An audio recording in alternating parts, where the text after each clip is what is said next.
Welcome everybody. And today's seminar speaker is Dr. Bryndan Durham, who is an assistant professor at University of Florida in Gainesville since 2019.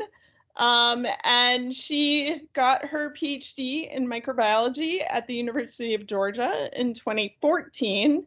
And then, like many of us, went off to University of Washington, and where she did a postdoc, and it turns out with my postdoc advisor as well, Anitra Ingalls, and Ginger Armburst, and a cast of characters that we all know well. And she is going to talk to us today about phytoplankton, microbes, and nutrient cycling. So take it away. All right, awesome. Well, yeah, thank you so much for the invitation to come and interact with you all at USF, and for me to be able to sort of share some of my ideas and some of the research that we're doing here at UF. So let me just get my slide pulled up. Okay, great. That looks perfect. We can see it. All right, awesome. And then I'm gonna just grab and you can see my pointer, okay? Not yet. Okay, hold on just a second. Laser pointer. There it is. Great. All right, fantastic. Okay, so again, yes, thank you for this invitation.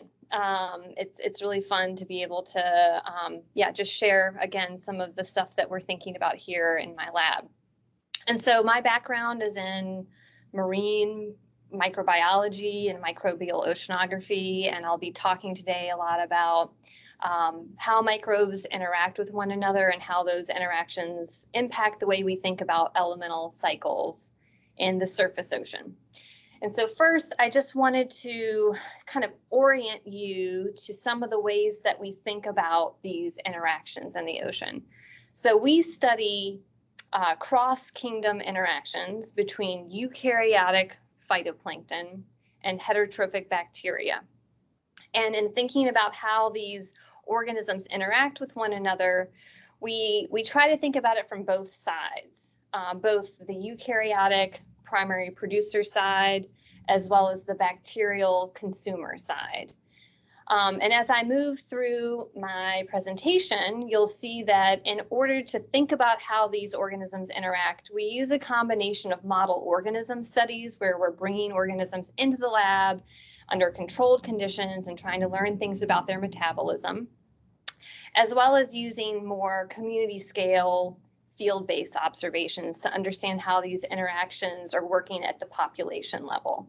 And so for the purposes of this talk, I'll start out in the model organism world and then move a little bit more into the field-based observations as I move towards the end of the presentation. And then the other thing that you'll see as I move through this presentation is that we try to use a combination of tools to think about how these interactions work. So we do a lot of molecular biology, things like genomics, transcriptomics, looking at gene expression. And then we also measure small molecules. So we use metabolomics approaches where we're actually measuring the outputs of metabolism to understand these interactions. Okay, and so just to sort of zoom all the way out and think about why are we so interested in thinking about these types of microbial interactions. Again, if we zoom all the way out, we know that about half of the primary production that's happening on our planet is being carried out in the ocean. Here, we're just looking at an average still image of photosynthetic biomass across the globe, with green representing land plant biomass on land. And then in the ocean, we're looking at chlorophyll concentrations that represent phytoplankton biomass, which again Phytoplankton biomass is predominantly these unicellular prokaryotic and eukaryotic organisms that carry out photosynthesis. And this is a still image, right? We know that what's happening at the surface of the ocean is very dynamic over both spatio and temporal scales. There's a lot of seasonality to what's happening at the surface, a lot of connection between what's happening on land and what's happening in our coastal systems. Overall, just a very dynamic system in terms of those primary producers. And what's happening at the surface, right? Here we're looking at satellite-based data. We know what happens at the surface is also very tightly connected with all sorts of processes throughout the water column. So here we're looking at just a sort of schematic of carbon transformations in the ocean, where carbon dioxide is fixed by different size classes of phytoplankton. That carbon can then move up the food chain as phytoplankton are consumed by larger organisms. Some of that carbon can make its way out of the surface into the deeper parts of the ocean through the biological pump, where that carbon can be sequestered for very long periods of time. But what I'm really interested in, what my research group is really interested in, are these arrows that connect the phytoplankton to the bacteria through the microbial loop. So it turns out that something on the order of about half of the carbon that phytoplankton fix ends up in a dissolved form, in a dissolved organic carbon form, through either exudation, cell lysis, excretion, all sorts of processes. And once in that dissolved form, that material is available to heterotrophic bacteria to consume and process and remineralize. And each year, about 20 gigatons of carbon move through this microbial loop. So just to orient you to that number, I'm sure you guys are all pretty familiar with this. Atmospheric carbon dioxide pool is about 4 gigatons. So there's a lot of carbon being moved through the microbial loop. But as you can imagine, the carbon pool is very complex. It's made up of tens of thousands of different molecules, and it can be challenging to figure out what are the molecules that are the most important for flux. Which are the ones that we should be focusing on and studying in more detail? And it's challenging, and it's something that I'll touch on today in terms of ways that we've been trying to address this problem of thinking about what are those carbon molecules that really contribute the most to this turnover in the microbial loop. And I wanted to show you an image because this is a cartoon schematic of carbon movement, but when we're thinking about these microbial interactions, it's important to think about what this actually look like. And so I'm showing you here a microscopy image of coastal seawater that's been filtered onto a filter and then stained with a cyber green DNA stain. And it's just to remind you that the environment that these guys are in is very heterogeneous and patchy. And what you're looking at here is the red cells, of course, are chlorophyll fluorescence from our phytoplankton cells. And then there's all this other green stuff. There's all these bacterial cells out there, and phytoplankton are just never alone. They're in constant contact with all sorts of organisms, and in particular, these really abundant heterotrophic bacteria. And again, it can be tough to figure out what these guys are doing, right, in this really micron scale patchy environment. And so that's where some of those molecular and chemical tools can really come in handy in terms of trying to figure out how these guys are interacting with one another. And then the last thing I wanted to mention before I get into talking about data is a comment on diversity. So this is a phylogenetic tree of eukaryote lineages in the ocean. The heterotrophic lineages are over on the left and the bottom. And then those lineages that contain the phytoplankton, I've colored in red up here, the red lineage, and the green lineage phytoplankton. And the red and the green, of course, just refer to where those lineages obtained their plastids in evolutionary time. And there's a lot of diversity out there. right? That is a product of a very long and complicated evolutionary history in these organisms in the ocean. And so we've tried to kind of work across different phytoplankton groups in these lineages, but predominantly what I'll talk a lot about today are the diatoms, which fall within the Straminophile group and are part of the red lineage of phytoplankton.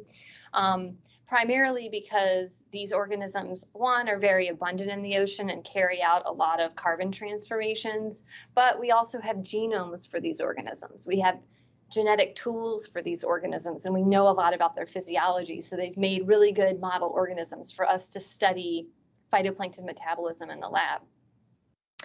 And so you have all this diversity in your eukaryotic phytoplankton that are out there living in the ocean. And what's interesting to think about is what the bacteria are doing. And so we've also learned a lot about bacterial diversity and lineages in the ocean through things like genomics. And I just point out one example here that sort of points to aspects of coevolution between phytoplankton and bacteria. So the Rosiobacter lineage are a really abundant group of heterotrophic bacteria that are present across the global oceans, and often we find associated with eukaryotic phytoplankton. And they have become model organisms in the lab, and we have a lot of genomes available for organisms within the Rosiobacter lineage. And what we're looking at over here on the right in this cartoon represents the fact that we do have a lot of genetic information on the Rosiobacter clade of bacteria. And we have so much information such that we can actually reconstruct their evolutionary history. And what we found, and this is when I say we, colleagues and friends of mine have found, that these Rosiobacter, this lineage has gone through a couple of different genome expansions over the last 260 million years. And this timeline of their genome expansions coincides with the diversification of the red lineage of phytoplankton that we find them associated with.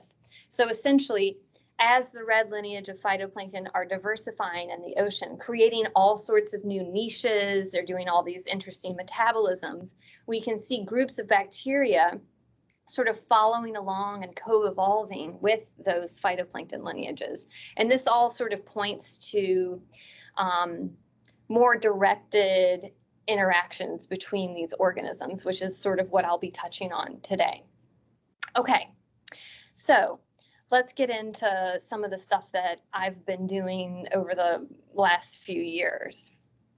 So as I said, I would start in the model system world where we're taking organisms and growing them under very controlled conditions. And I wanted to talk about this one model system that I've worked on a lot and I will continue to use in my lab here at UF between the diatom Thalassiocyrus pseudonana and the Rosiobacter bacterium Rugeria pomeroy.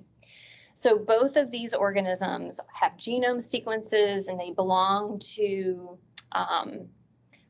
phytoplankton and bacterial groups that we know a lot about because we have genomes and gene editing tools and things like that. So they make great lab rats, right, to be able to think about how phytoplankton and bacteria interact with one another.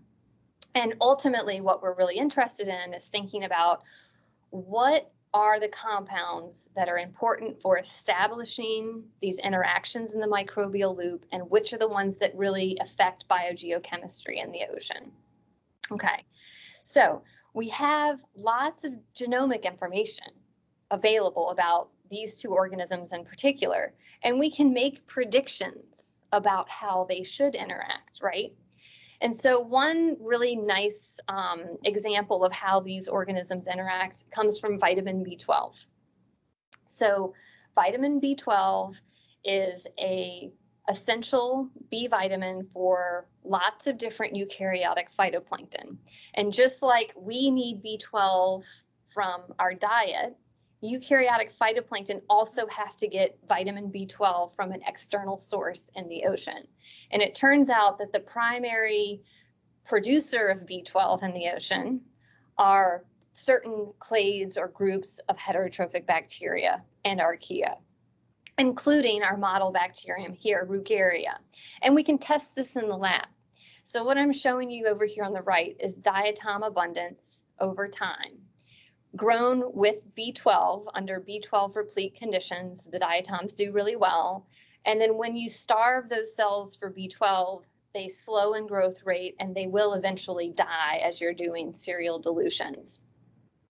But we can add our bacterium into that B12 limited culture and restore the growth, because the bacterium will actually provide that vitamin to the diatom. And if we're looking at the bacterial growth over time, you'll see that it grows quite well with the diatom, but not without the diatom, because the way we've set up this system is that the only carbon being produced is coming from the diatom. Otherwise, there's no substrates there for the bacterium to use.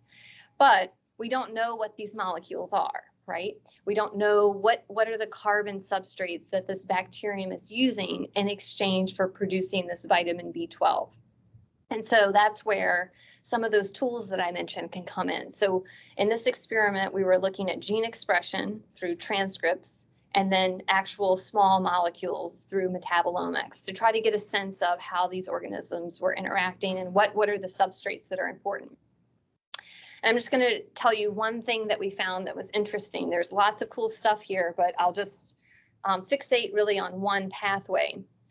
And so in the bacterium, when it was co-cultured with the diatom, there was one really screaming signal in that transcript data.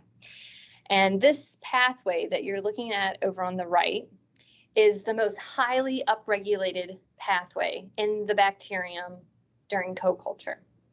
And it's for transport and catabolism of this molecule called DHBs, which I've blown up here, this 2,3-dihydroxypropane 1-sulfonate that gets metabolized all the way to pyruvate. At the time, I had never heard of this molecule. What is a sulfonate, right? Like brand new, never heard of it. And actually going back and digging through the literature, there's very little information on this molecule in aquatic systems. It's a molecule that had been studied a little bit in terrestrial systems, but never really recognized as anything important in the ocean until this point here, where we're kind of looking at this data and we're like, wow, okay, interesting. And so we wanted to confirm this. Is this really the main molecule? Did we have this identification correct? And so we went to our metabolomics data to see if we could find supporting evidence. And it turns out that this one single molecule is at a concentration of about 7 millimolar in the diatom. It's one of the most abundant metabolites in the cell. We just hadn't known to even look for it up until this point. So it turns out, yes, this molecule is quite abundant in the diatom. And when we look in the bacterial metabolomes, we see 100-fold enrichment in these intermediates in its catabolism in the bacterium. Again, good support that this is the main molecule supporting growth of the bacterium during co-culture. So again, I mean, this is a little bit of a surprise to us still that, I mean, this is a molecule we haven't really heard of. And anytime you're doing these sort of model systems experiments in the lab, you always wonder, well, how relevant is this to communities in the ocean? Is this actually relevant? And so one of the things we did is we went and looked to see who else has this pathway to degrade DHBs. So I'm just showing you an example here. This is a phylogenetic tree of one of the proteins in that pathway. Here's our model organism, right, that we're working with, Rugeria. And it turns out that a number of other Rosiobacters and close relatives have homologs to this protein sequence. And we could also see homology for this sequence in other groups of marine bacteria. So SAR11 and SAR116 are also alpha proteobacterial groups, as well as some gamma proteobacteria. And some of you might be more familiar with marine bacterial nomenclature, but just to sort of orient you, I just put up here percentages. So these are around relative abundance of these different groups of marine bacteria in a typical seawater sample. So SAR 11 makes up about 30% of heterotrophic bacteria out in ocean waters. Rosiobacter is something on the order of 15 to 20%.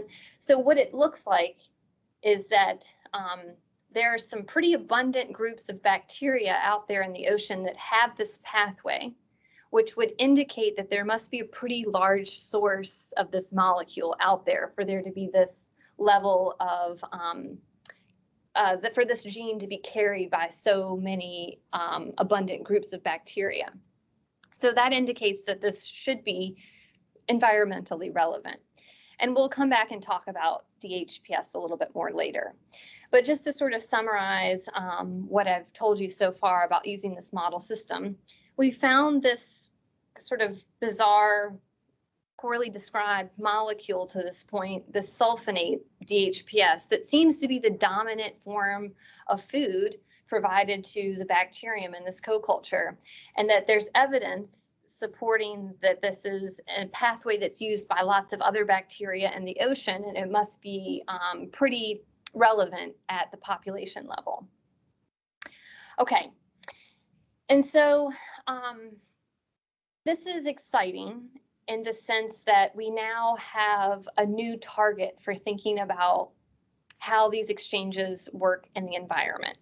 Because going back to what I was saying earlier, at the population level and at the community level, it's really hard to sort of dissect these types of exchanges because there's just a lot of diversity there. There's, 100,000 different protist groups. There's tens of thousands of different molecular structures. And so having these targets can really help us think about how these dynamics work out in the environment. Okay. And while I was sort of working on this model system approach, there was a number of other folks out there doing similar types of things, bringing organisms into the lab and trying to understand what metabolites are important for their interaction. So this is a nice little cartoon from a Nature Microbiology Review article, kind of talking about how we've learned about molecules through model systems approaches. So this is the model system I just told you about. B12 is exchanged for this DHPS molecule. And there's this other system that I collaborated on that I wanted to mention. So Sulfidobacter is another Rosiobacter bacterium. And this model system was developed with Pseudonychia, which is a toxic diatom. And it's a pretty interesting interaction that involves a pretty complex relay of signaling between the two organisms. So Sulfidobacter makes this IAA molecule. It's a hormone. It's a plant hormone, actually, that speeds up the growth rate of the diatom. And then there's a whole bunch of nitrogen molecules that start being cycled. And interestingly to me at the time, there's sulfur metabolism being used here as well. So taurine is another sulfonate, and DMSP is a sulfonium, more reduced organic sulfur molecule.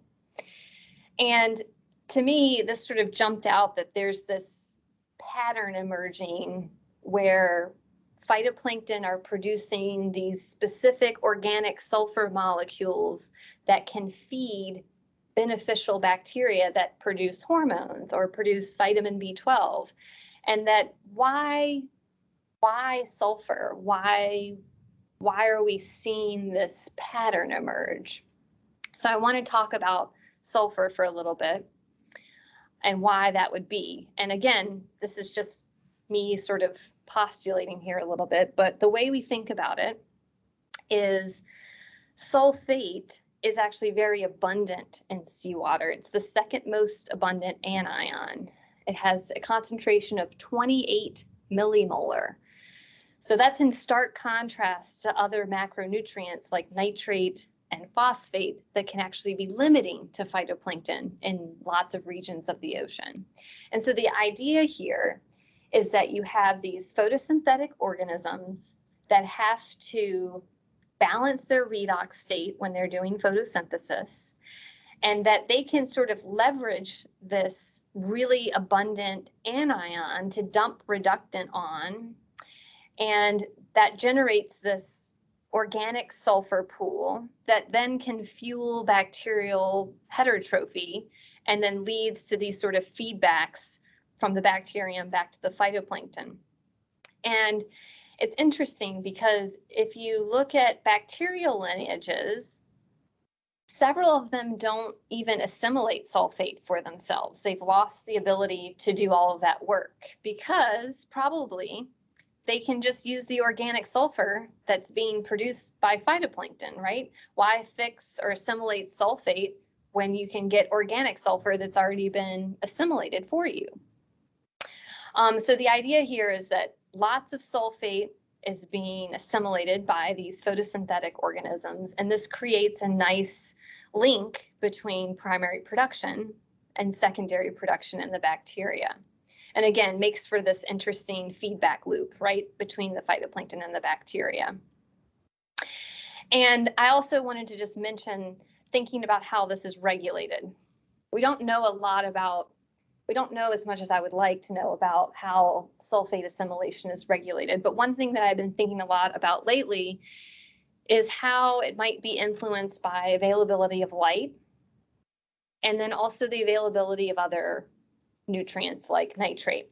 And there's this really cool paper that came out of Ginger's lab just this year. They built a metabolic model of Thalassiocyra, which is fun because now you have this metabolic model that you can test under all sorts of different conditions.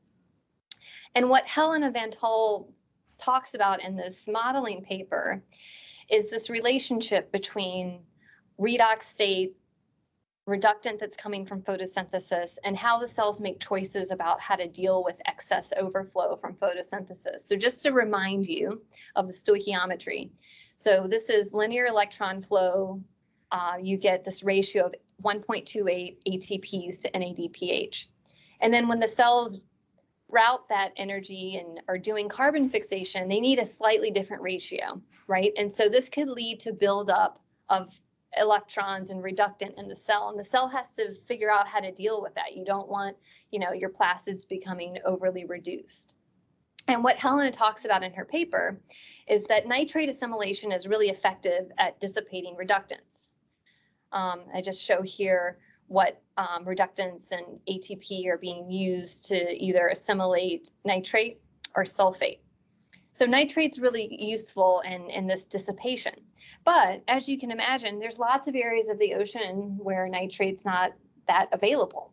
But sulfate is always something they can count on. There's always tons of sulfate around. So even though it's not the most effective way to sort of route reductants, it's always available and it's always something that they can rely on. And so when nitrate's not available, what you're looking at here is that they switch from routing electrons through nitrate assimilation to using sulfate assimilation over time as they run out of that nitrate. So again, this is something that we're kind of actively thinking about, and it's interesting, again, because we have this model, we can do all sorts of simulations. So I just wanted to mention this because I think it's pretty cool. And how does this tie back to the bacteria, right? Because we're thinking about the microbial loop. Well, depending on whether you're dumping reductants on nitrogen versus sulfur, that's going to have a direct influence on the types of substrates that you're putting out there for your bacterial associates. And this nice paper just recently came out from Frank and Ismi, where he talks about different bacteria. Here's our favorite Rosiobacter here. He's using 3 different bacterial strains to look at how they preferentially or differentially use various phytoplankton metabolites. And what he surprisingly finds is that there's not a lot of overlap in what these bacteria use. There's only 3 molecules that are highlighted in orange that are actually used by all 3 bacteria.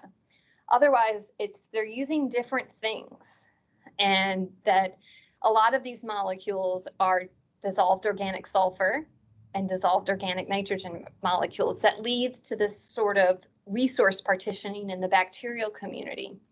So again, this relationship with how the phytoplankton are deciding to use nitrogen and sulfur will directly impact the community of the bacteria that are around those phytoplankton. And for Frank's study, he's using targeted approaches where he's looking for molecules that we know about. But there's lots of molecules we still don't know about, right? There's lots of unknowns out there. And Frank, I take a quote from his paper, he says, we really need a chemical database that captures the diversity of microbial metabolites, because we need this information to be able to improve our understanding about how this resource partitioning is happening in these communities, because we can only see what we know to look for. And so this is something that myself and others have been trying to tackle. And that's what I'll talk a little bit about now. So what are these organic nitrogen and organic sulfur pools that are important, and who is making these various molecules that these bacteria are using? And so I'm going to talk quite a lot about how we've been using LCMS-based metabolomics to explore these metabolite pools. And I just point you here to the methods paper from Anitra's group if you're interested. Okay, so what I did a lot of in my postdoc was to culture loads of different organisms in the lab and then apply this method to figure out what types of metabolites these different groups of marine microbes are making. So I'm kind of blasting you here with a bunch of data. I'll just walk you through what you're looking at here.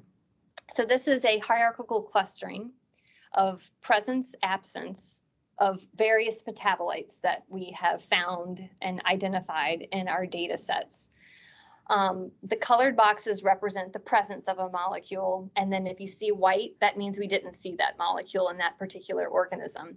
And I've colored all the organisms based on broad lineage, so archaea, cyanobacteria, diatoms, dinoflagellates. The black are the heterotrophic bacteria.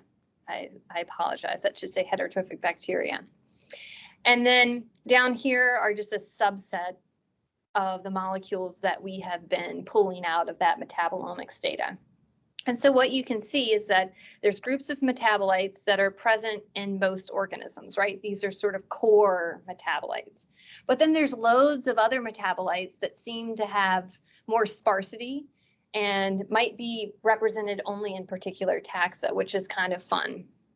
And of course, I kind of came into this data set thinking about sulfur and thinking about, DHBs and sulfonates. And it's kind of fun because we can see DHBs in this data set, but it turns out there's loads of other sulfonates out there. So here's DHBs, right? One of my little favorite sulfonates. But in looking through this collection of metabolomics data, because we knew to look for DHBs, we started looking for other molecules that have the same type of structure. And it turns out there's, a dozen or so different sulfonates out there that are produced differentially in different phytoplankton, which just implicates that maybe there's more to this whole sulfonate-based exchange. So that's kind of fun that we've been able to sort of pull out some other interesting, potentially important sulfur molecules. And one other way to think about this data to sort of reduce it down is, again, kind of what I was saying is there's lots of molecules that are core metabolites, right? Everybody makes them. But then there's subsets of molecules that seem to be more constrained with taxonomy, which becomes interesting, right? Because then you have molecules that you could track in the environment that might reflect a population that you're interested in. So what I'm showing you here is an LDA, or linear discriminant analysis. It's kind of like a PCA in that what you're saying is I have these groups of organisms and I'm showing you their metabolites, and I want to know which metabolites contribute the most to separating out the groups, okay? So you can see that those metabolites do separate out the different taxonomic groups pretty good, but only a subset of the metabolites are really important for being able to separate out those groups. So you can imagine you can overlay metabolites on this data to see, well, which metabolites coincide with this diatom group, or which metabolites coincide with my dinoflagellate and haptophyte group. And I just kind of put up here a few handful of metabolites that have jumped out in this type of analysis. And what's kind of fun is that a lot of them are nitrogen and sulfur containing metabolites. There's our DHBs up here, and then there's some other sulfur metabolites that jump out. And so this is exciting because now we have some metabolites that seem to be partially somewhat predictive of major phytoplankton groups. And we can start to pair this data with environmental measures at the community level to see how can we use this to sort of track populations out there in the environment. So I'll show you just a couple of examples of how we've been doing this. So I'm going to show you one example from a diel study that we did off of Station Aloha in the North Pacific. And then I'll show you one little example of what we've been doing with this gradients transition transect, where we're actually moving across ocean biomes from the gyre into subarctic regions in this chlorophyll front.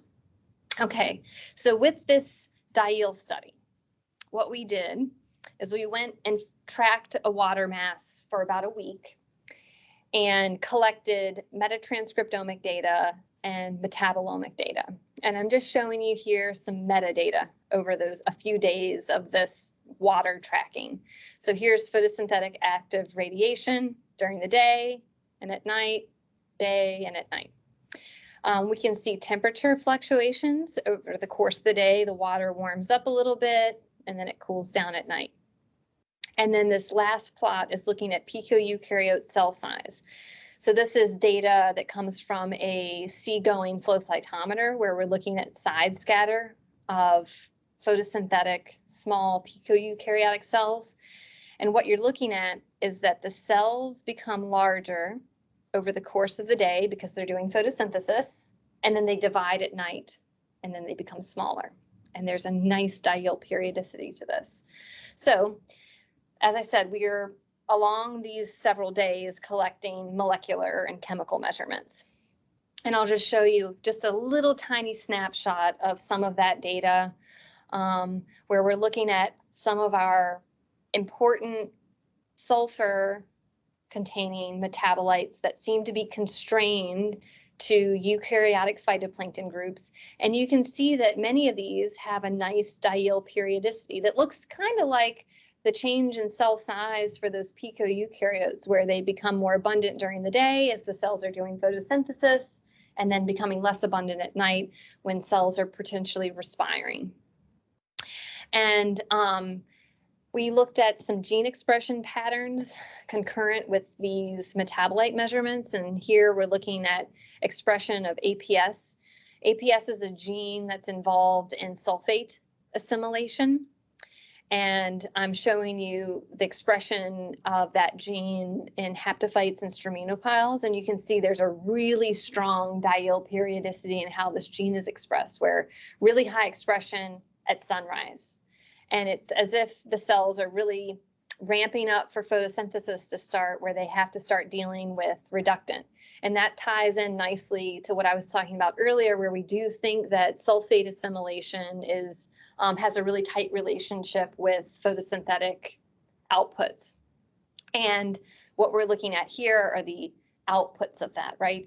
That these molecules that are the organic forms of sulfur become more abundant over the course of the day. So that's just a little snapshot of how we're kind of using the data in the field to sort of track phytoplankton activity. And then I wanted to mention some data that we've processed from the gradients transition zone study. So here we're looking more spatially, right, at how metabolites and community composition is changing across this front. So this is a bit busy, and I'll just sort of walk you through what Catherine did. This is a collaboration between a bunch of people in Anitra's group. So over on the left-hand side is the culture data set, just shown in a slightly different way, where she has clustered metabolites. The blue represents very abundant metabolites. And then down here, I've just colored those taxonomic groups again. Okay, so you can see there's these core metabolites that are really abundant in all the different microbial groups. And then you have these clusters, right? So this looks like a diatom cluster. There's a whole bunch of metabolites that are really abundant and seem restricted to this red diatom cluster. Then what Catherine has done is paired that with environmental metabolomics data from that cruise. So here's latitude plotted at the bottom, and then the red represents abundance of particular metabolites. And you can see that there's quite a few patterns that jump out. So there's some metabolites that become more abundant as we're crossing that chlorophyll front. There's some metabolites that sort of shift around based on latitude. And so what she's done here is tried to connect metabolites that we've observed in the lab with the metabolites that we are observing in the field, whether we know what they are or not. And so these black lines represent clusters of metabolites that are overrepresented in this cluster and overrepresented in this environmental cluster, right? So let's look at this diatom cluster. This diatom cluster of metabolites that's overrepresented here is very overrepresented here in this stretch of metabolites that we've observed in the environment. And so this is kind of cool, and it shows that taxonomy is a primary structuring part of the metabolomics or the metabolites that we're measuring in the field. And that likely a lot of these metabolites, whether we know their identity or not, are serving in transformations of carbon and sulfur and nitrogen. And so just to take this one step further, so here's our diatom cluster, right? And as you can imagine, DHPS is in there, right? Because diatoms make lots of DHPS. And so I've just pulled the data out of this environmental transect. So here's DHPS with latitude. And you can see that it becomes more and more abundant as we move north across that chlorophyll front. And, you know, this makes sense. It's sort of tracking biomass. But we also have some other data that we can sort of dig through. So I'm going to show you some amplicon diversity data using 18S sequencing. And so what we've done here is we've pulled out the diatom sequences from our community. And I've just broken it down by different phylogenetic groups of diatoms. So you can see that the diatom community does shift with latitude. But what's obvious here is that diatoms become more prominent in the community as we move across that chlorophyll front and move north. And that coincides with more and more DHPS being observed in that particulate organic matter. So it seems as if some of those markers that we identified with the culture metabolomics data set can be used to track these types of populations in the field. And just to bring this full circle, because we want to know, well, the diatoms are making DHPS, but what are the bacteria doing with it? So here we're looking at expression of DHPS degradation genes in different bacterial groups. And these are particle-associated bacteria. So basically that just means we collected samples on a 3-micron filter. So any bacteria are probably actually associated or attached to particles.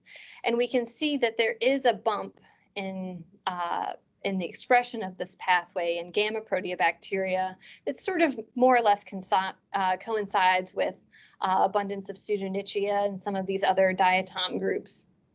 And it's kind of interesting because if you compare that to the expression of bacteria that are free living, that are in the small size fraction, 0.2 to 3 microns, so not necessarily attached to phytoplankton, the pattern looks a bit different, where you have SAR11 being a very dominant bacterial group expressing this pathway that doesn't really coincide much with taxonomic changes in the phytoplankton community, which makes sense because SAR11 doesn't really associate with phytoplankton, it's planktonic, versus some of these gamma proteobacterial and rosiobacter lineages are known to actually physically associate with the phytoplankton. So again, this kind of ties back into sort of this partitioning of the bacteria in these different size fractions based on their metabolism of these specific metabolites of interest.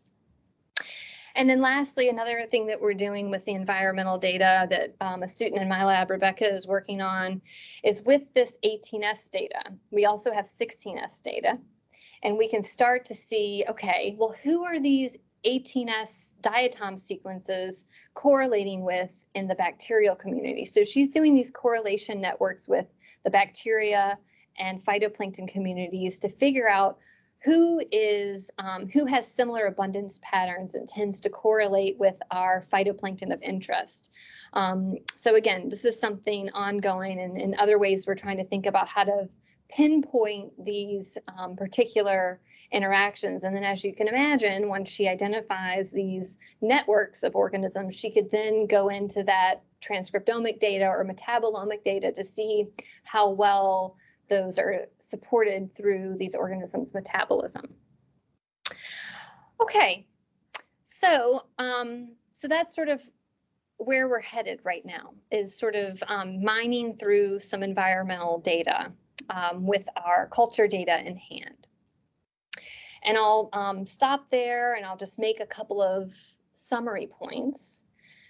So for us, using model systems and cultures in the lab has been super beneficial for trying to think about field stuff. Having targets has been really important in sort of dissecting these interactions at the population level. And what we found along the way is that sulfur seems to be a lot more important than maybe we realized going into this whole thing. Another thing that's been fun has been being able to think about these interactions from both the producer and consumer side, because we would have never looked for DHBs if the bacteria hadn't told us to, right? We only ever looked for that molecule because we found that the bacterium appeared to be using it. And then it turns out it might be really important for the phytoplankton metabolism. And then also being able to combine these different approaches has been useful because, measuring the outputs of metabolism is important, but we always are interested in the biology, right? And trying to figure out, well, who are the populations that are carrying out that process, and being able to get at some of these more taxonomic patterns has been useful. And also is useful for thinking about making predictions as well as the ocean changes. So if anything, I just want you to take a couple things away from what I've told you. And that is that organic sulfur, we think, plays this important role in trophic transfer between phytoplankton and bacteria. And we still have a lot to learn about how sulfur metabolism works and how it's regulated. And then even big picture from that, I would say, is that these interdependencies and this cooperative exchange is really important. So often when we think about what structures microbial populations or populations in general, we often think about things like competition, right? Competing for resources. But what we're finding in the microbial world, especially, is that there's all this cooperation, right? Between I'll give you this if you provide me this vitamin or whatever. And that these types of cooperation are a really important part of structuring microbial communities as well, in addition to things like competition. So I think this might be a bit of a shifting paradigm in how we can make predictions and think about these populations and as the ocean is changing. And then just to sort of tell you a little bit more about where we're headed, because that's always exciting, is that we really want to understand more about sulfur metabolism. How is it regulated? What's this relationship between nitrogen metabolism and sulfur metabolism and photosynthesis? These are things that have been predicted through modeling approaches, but have never been validated in the lab. And we have very few sulfur assimilation measurements of any phytoplankton for that matter. And so being able to quantify this and understand regulation, I think will be really important, especially as we're trying to relay this information out into the field. And so we're really interested in continuing to use these model organism studies to do that. And as well as incorporating these metabolic modeling approaches, right, where we can test our organisms under all sorts of conditions and then test that in the lab. And then also, again, always using these field-based measurements to sort of direct us, right? We became interested in light relationships with sulfur because we saw those diel measurements, right? Those diel cycles and those sulfur metabolites. So that's been directed by field observations. And again, we just sort of used this iterative approach between these different tools to guide us.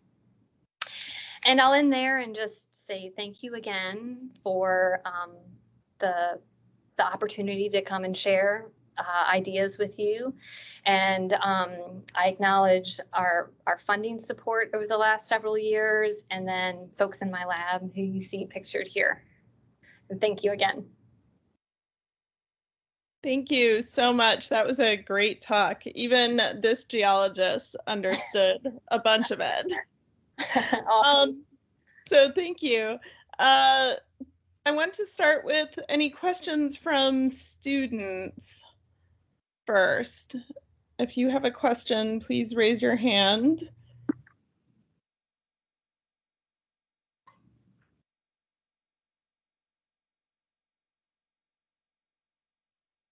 Or questions from anyone. Let's just open it up. Maya. Hey, Bryn, that was a great seminar. Thank you so much. I have what I think is a really basic question. Do you primarily think of like the sulfonates and some of these other metabolites as carbon compounds for the bacteria to eat? Or do you think they could also be playing a role as like chemoattractants or other like communication molecules? Yeah, that's a good question. And I definitely think about this a lot. I think baseline, yeah, it's a way to get carbon, right? I think about the phytoplankton as farmers, right? You want to grab bacteria that can help you, right? And so attaching a sulfur onto a carbon substrate is a way to sort of tag it and make it available to a subset of bacteria that you want around. So I think about them, they're just farming the bacteria by using the sulfur tag, right? Because those sulfur molecules aren't available to everyone. So it's sort of this carbon transfer, right? That just gets at sort of basic biogeochemistry. But I think that there is some aspect of signaling that we don't quite understand yet. And it's just because we're just starting to scratch the surface. So one example I'll share that I think is cool is there's a recent paper that came out by a group, his name is Yen Chen, and he stumbled across this sulfonate-based lipid in Rugeria and other Rosiobacters.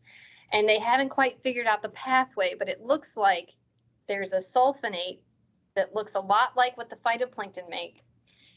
The bacteria will take that sulfonate and make it into a lipid that's involved in biofilm formation, right? Biofilm formation is how they can attach to the phytoplankton. So there are like little indications that there's signaling happen, but we haven't quite teased it all out yet. So I definitely think there's something to that, but we're just at the edge of our knowledge. Yeah, but that's awesome because you have the perfect system to try to tease it apart. Cool. Yeah, thanks. Yeah, totally. Thanks. Great, thank you, Maya. Are any other questions? I can stop sharing too. Anyone?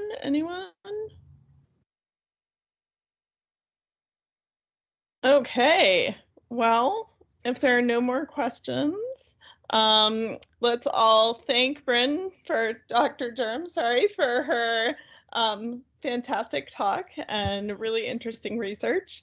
And yeah, come visit us in St. Pete sometime. Yeah, that would be great. I would love to interact with you all more. Very good. Thank you so much. Have a good weekend. Thank you. Thanks.